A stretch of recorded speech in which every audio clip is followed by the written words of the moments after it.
जय श्री श्याम। राधे राधे। आज हम दिलीप पुत्र का व्रत कथा किताब से सुनेंगे।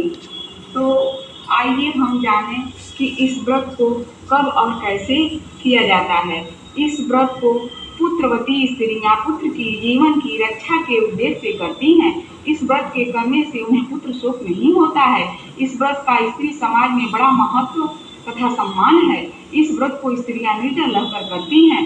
24 घंटे के उपवास के बाद ही व्रत का पारण करती हैं। अश्विन मास की कृष्ण पक्ष की अष्टमी को यह व्रत रखा जाता है। सप्तमी के दिन उड़द की दाल भिगोई जाती है।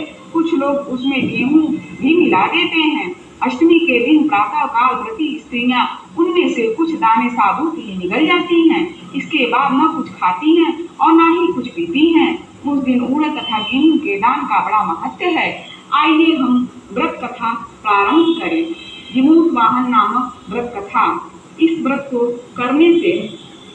सुनने से पहले आप हाथ में सुसाबु उड़द और चावल और पुष्प लेकर इस कथा का श्रवण करें। जिमूत वाहन नामक राजा बड़े दयालु तथा धर्मात्मा थे। एक दिन वे पर्वत पर घूमने गए। उस पर्वत पर मलयवती नामक राजकन्या देव पूजन के लिए आई हुई थी। वहां एक दूसरे को देखते ही उनके हृदय में प्रेम हो गया। परस्पर प्रेम दर्शन का यह दृश्य राजकुमारी के भाई ने देखा था। देव पूजन के बाद राजकुमारी अपने भाई के साथ लौट गई। तत्पश्चात जिमूत वाहन जब पर्वत पर भ्रमण कर रहे थे तब उन्हें अचानक किसी के रोने की आवाज सुनाई दी। वे उस आवाज की ओर चल दिए। थोड़ी दूर जाकर उन्होंने देखा कि शंखचूर्ण सांप की माँ रो रही है। उन्होंने उसके रोने का कारण पूछा तो ज्ञात हुआ कि उसका एकमात्र पुत्र आज गरुड़ के भोजन के लिए जाने वाला है। जिमूत वाहन का हृदय द्रवित हो गया। वे स्वयं गरुड़ के भोजन के लिए नियत स्थान पर जाकर लेट गया। नियत समय पर आकर गरुड़ ने जिमूत वाहन पर चोंच से प्रहार किया, किंतु वे शांत भाव से पड़े रहे, हिले नहीं। चोंच में जब सबका स्पर्श न हुआ, उसने नीचे देखा, जिससे गरुड़ को आश्चर्य हुआ। वो सोचने लगा, यह कौन पड़ा है। जब गरुड़ ने उसे खाना बंद कर दिया तो जिमूत वाहन ने पूछा, आपने खाना बंद क्यों कर दिया। मेरी नसों में अभी रक्त प्रवाहित हो रही है और मेरी मांस है, लगता है अभी आपकी भूख मिटी नहीं। गरुड़ जिमूत वाहन को पहचान कर पश्चाताप करने लगा। गरुड़ ने शांत भाव से सोचा, यह तो दूसरों के लिए प्राण दे रहा है और मैं हूँ कि प्रतिदिन अपने भूख मिटाने के लिए दूसरों की जान लेता हूँ। इस प्रकार पश्चाताप करते हुए गरुड़ ने अपने कलंकित रूप के दर्शन किए और गरुड़ ने अपने पापों का प्रायश्चित करने के लिए राजा से वर मांगने को कहा। राजा ने कहा, आज तक आपने जितने सांप मारे हैं उन सबको जीवित करके भविष्य में सांप न खाने की प्रतिज्ञा कीजिए। गरुड़ ने तथास्तु कहकर अपना धर्म निभाया। जब यह घटना घटी उसी समय राजकुमारी का पिता तथा भाई राजा जिमूत वाहन की खोज करते करते वहां पहुंचे। उन्होंने राजकन्या का विवाह उनसे कर दिया। उस दिन अश्विन कृष्ण अष्टमी था।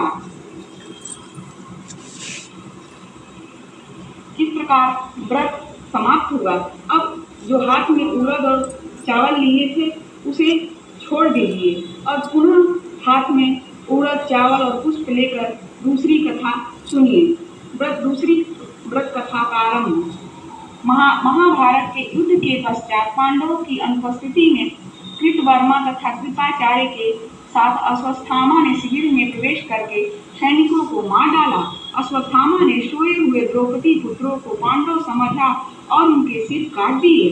दूसरे दिन अर्जुन केशव को सारथी बनाकर अश्वत्थामा का पीछा किया और उसे बंदी बनाया। धर्मराज युधिष्ठिर के आदेश तथा श्री कृष्ण के परामर्श से शिव की मणि लेकर तथा केश मुड़कर गुरुपुत्र को बंधन से छोड़ दिया। अश्वत्थामा ने अपमान का बदला लेने के भाव से अमोघ अस्त्र का प्रयोग पांडव के वंशधर उत्तरा के गर्भ पर किया। पांडव उस अस्त्र का प्रतिरोध न कर सके। उन्होंने भगवान केशव का शरण पकड़ी। भगवान ने सूक्ष्म रूप से उत्तरा के गर्भ में प्रवेश करके गर्भ की रक्षा की, किंतु जब पुत्र पैदा हुआ तो वह मृतप्राय था। भगवान ने उसे प्राण दिया। वही पुत्र पांडव वंश का भारी कर्णधार राजा परीक्षित हुआ। परीक्षित को इस प्रकार जीवन दान देने के कारण इस व्रत का नाम जीवित पुत्र का नाम पड़ा।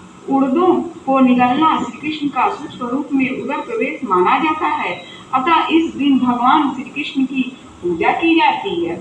अब हाथ में लिया हुआ उड़द, अक्षत और पुष्प वहां पर छोड़कर प्रणाम कीजिए।